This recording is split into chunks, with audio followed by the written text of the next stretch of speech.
Hey everybody, Kenny here. This time with another Path of Exile build guide.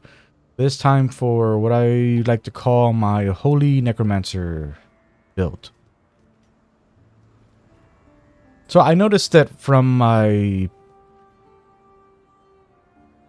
champion build guide that my assumption that people were only watching the first couple minutes was because I didn't get straight into the action. Doesn't seem to be the case. So for this one, I'm going to go into the build first and then go out and show it in action. So the idea behind this build is that it's all about turning you as the Necromancer into kind of a, I don't know, like a tank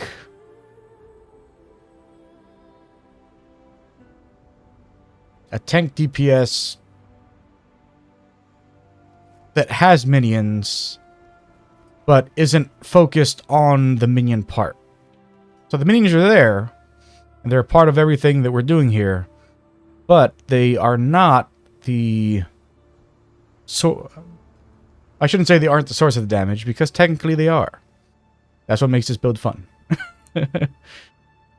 So gem-wise, so gear-wise, this is a character that I leveled up during Arch Nemesis. And so, yeah, I'm wearing a lot of uniques because Arch Nemesis League just dropped uniques like candy. So unfortunately, gear-wise, I can't make any suggestions for what you should have for this. I mean, if you can get a Praxis, Praxis is great. If you can get something else that reduces the total mana cost of skills, that's amazing.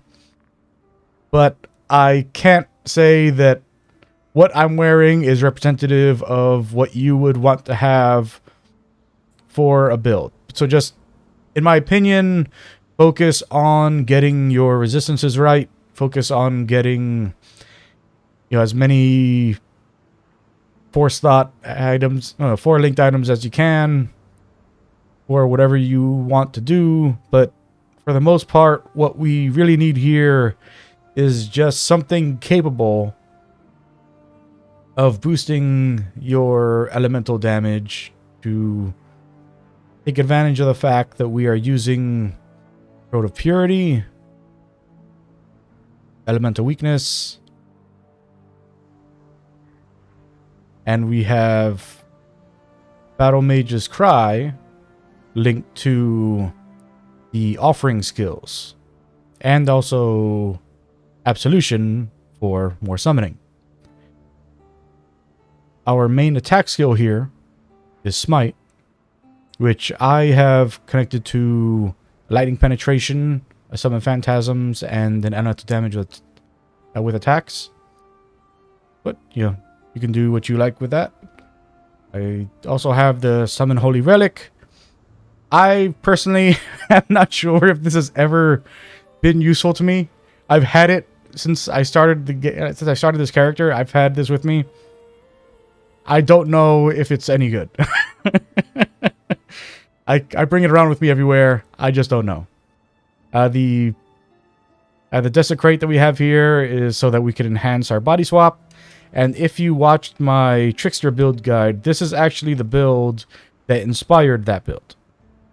This is the first character that I ever invested into the increase your damage if you consume the corpse recently nodes. So, that's where I got that idea from. So we use that just to pump our damage a little more. I go through here, just, get our health up, get our mana up, get our, get a nice bit of energy shield there. I only do the one into the spell, our starting node here. We get some more spell damage heading out that way. I headed up there to get the increase to minion damage from both of those two. I invested in here to get more minion damage. And here to get the increased effect of the offerings, which I showed that we have connected in our tabula rasa here. But once again, you don't need a 6 link for this. I just, once again, it was the Arch Nemesis League. These things were dropping like candy. I had a tabula rasa from the start of the game. I was going to use the tabula rasa. Don't feel bad if you don't have this. You know. But what the flesh offerings do is each one provides a different buff if they were used to consume a corpse. And we have Desecrate, which gives corpses that can be consumed. And things work out that way. So, go back in here. As we head down this way, you know, we grab more damage, we grab more stats, grab more armor, energy shield, regen. You know, we want to stack as many defensive layers as we can. But we got all of these up here. But, yeah, now of course over here, more defensive layers stuff there. But the two things that make the build work really well is that when you go into this cluster here, where you get minion attack and cast speed, at the end there, you get Spiritual Command, which boosts your minion attack speed and your minion cast speed. But, most importantly, they apply to you. Any bonuses to attack and cast speed that your minions get, you also get. And then when you head into here, you get minion damage and cast speed. Damage, attack, and cast speed. And now, minion damage applies to you as well. So now all of the minion damage you've invested in is your damage. Which is why our smite deals so much damage. Unbuffed. Just sitting in town. And we also have some sustain for our minions. So we've seen what we're using to make the build go. We're head out into the coast and show it in action. Now, obviously, if you have played any of the acts in part 2, you know they are hazardous. They are very perilous. Anything you do, it's a good chance you're going to die, but it's okay. The game's about having fun, unless you're playing on hardcore, in which case, you know, maybe your fun is that you are able to pull this off without dying. I don't know. For me, I just love the fact that I can run around with this character and just... I want to see where everything... Waiting for everything to kind of fade away. It's been a while since I played this, so... Yeah, so they're probably not going to go all the way on their own. But you can see, I'm just constantly getting these minions up.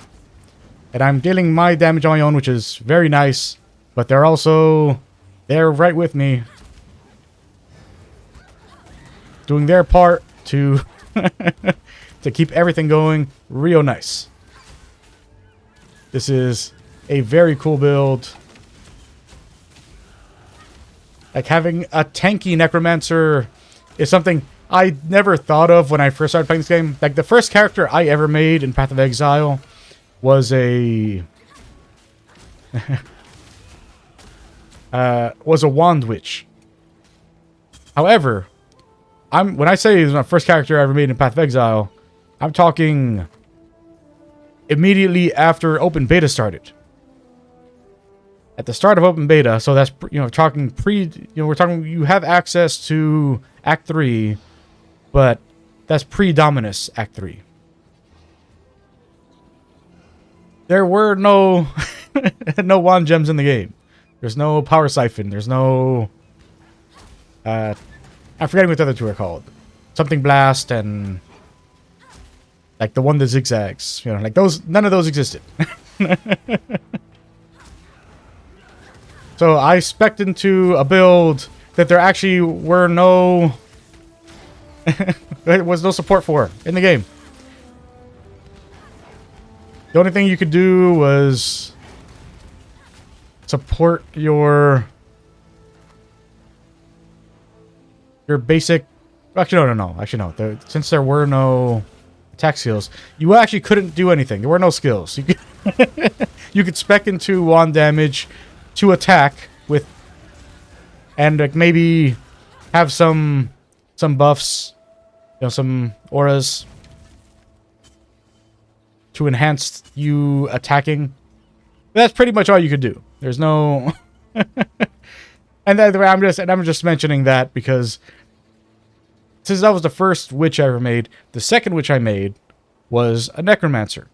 Well, this was before there were ascendancies, but my second witch was a character in the necromancer theme before we actually make a character that could be called the necromancer in the UI.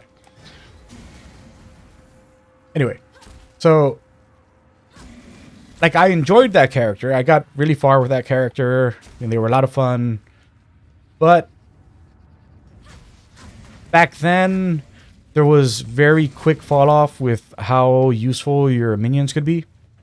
And I just reached a point where it just wasn't fun to play that character. So for a really long time, I didn't do minions at all. I couldn't find a way to make minions fun once you reach a certain point in the game.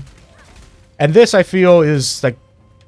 And I know that nowadays, there's plenty of ways to make minions viable. But I feel like this is a way to do a minion build for people who prefer a more active play style, but also like to have minions in their setup.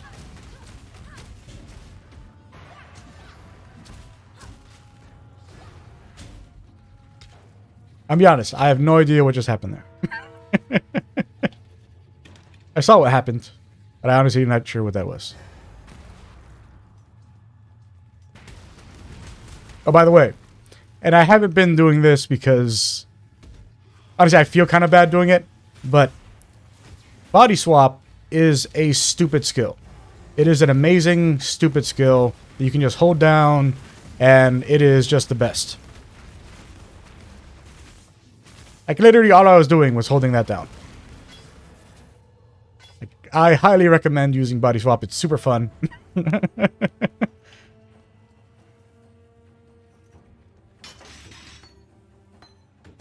But this entire build is just, a lot of busted fun. I highly recommend it. Like you can easily get yourself to, I would say probably Act 7. Like but we all, like if you've gotten a character to Act 8 or 9, things get very rough for anyone who doesn't have a lot of chaos resistance once you get to that point. And it's, and that's no fault of the players that, like, if you can get to that point and not have those resistances, like it's pretty easy to buff up your elemental resistances, but getting like your chaos resistant capped in part 2 is very difficult to do. It's a tough situation, and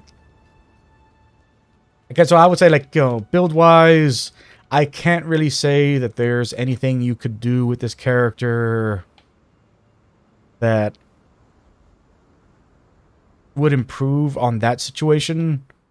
I mean, I guess, yeah, there's this one right here.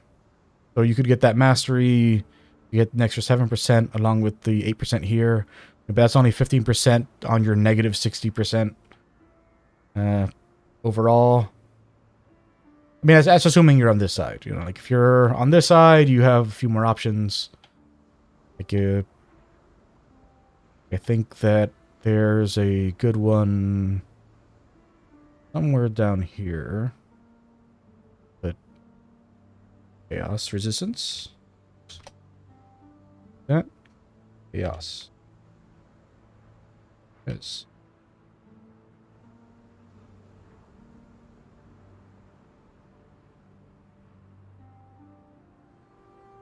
Yeah, so you got 10% right there with fatal toxins. You got 17% right here with wasting. So if you were to for a Scion, you can just head in right there.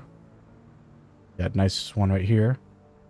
And it's also got the Chaos Mastery, which you can get another 17% off that. But yeah, but if you're... But yeah, and then you got all Chaos Resistance right here. A very nice bit of resistance there.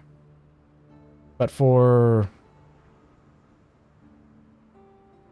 Because the thing is that, unlike those other ones, you can't get one of these... Because, yeah, you can get lots of Chaos Resistance for your minions.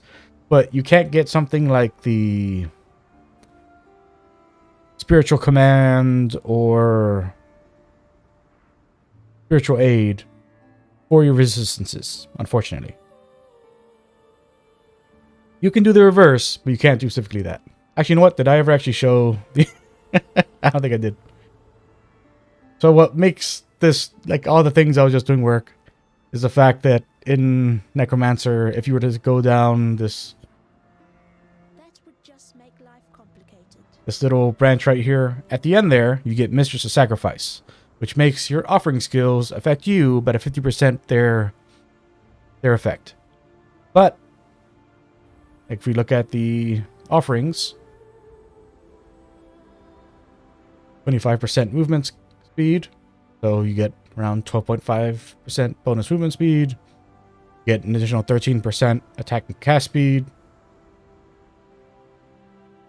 You get 15% chance to block regular damage, spell damage. You get additional regen if you've managed to block recently. You got a shield on. Yes, we can block.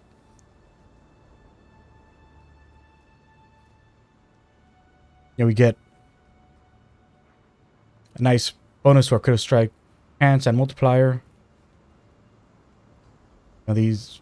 I actually... So I feel like I remember that one of these used to provide chaos resistance, but I don't know if they changed that or if I'm just remembering wrong. I feel like I remember that one of these used to do resistances also. Anyway, so by getting that, you know, you improve your character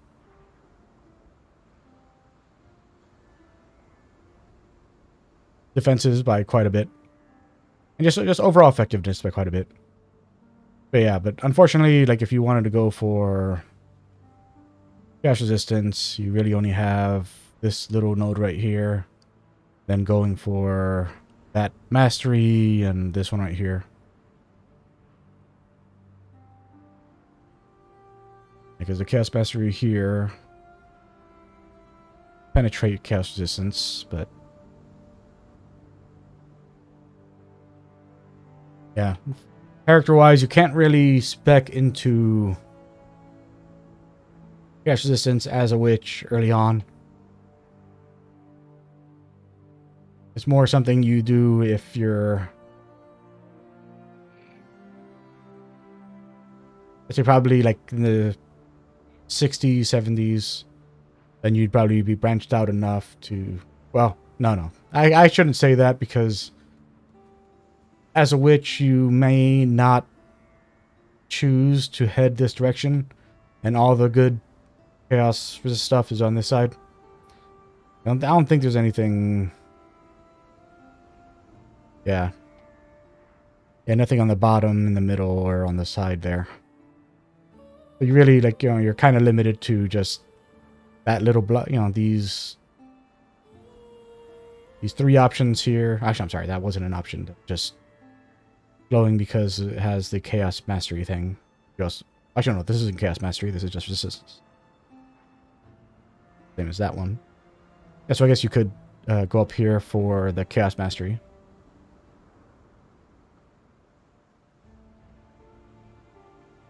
I mean, you'd have to spec into chaos damage a little, which is unfortunate.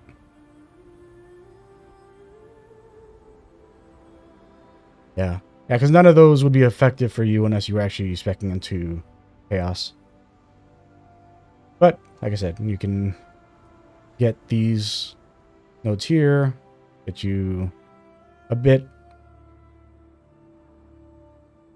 Like, not enough to get you in the positive, but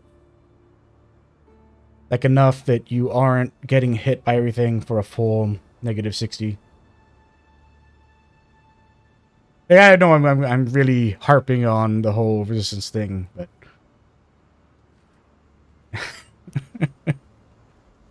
it's a really tough game once you get this far in. Like I had a buddy of mine just today telling me how he's getting one shot by everything. And he's currently running through, I think, Act 7. And it's like, yeah, like, I mean, like, I wish, you know, like, I could give everybody, like, a nice little, yeah, you're gonna make it as long as you do this. Like, you know, but there's no guarantee for that in this game, unfortunately. Either, if you're running a league, you either built yourself right to the point where everything's gonna work out, or, you know, you got RNG screwed to the point where you can't do everything you want to do. Anyways, so that's it for this video. Hope that you decide to try this out. A very cool build. Very, very cool minion build. Like my favorite minion build that I've ever done in this game. And something I should probably start prefacing all of these build videos with.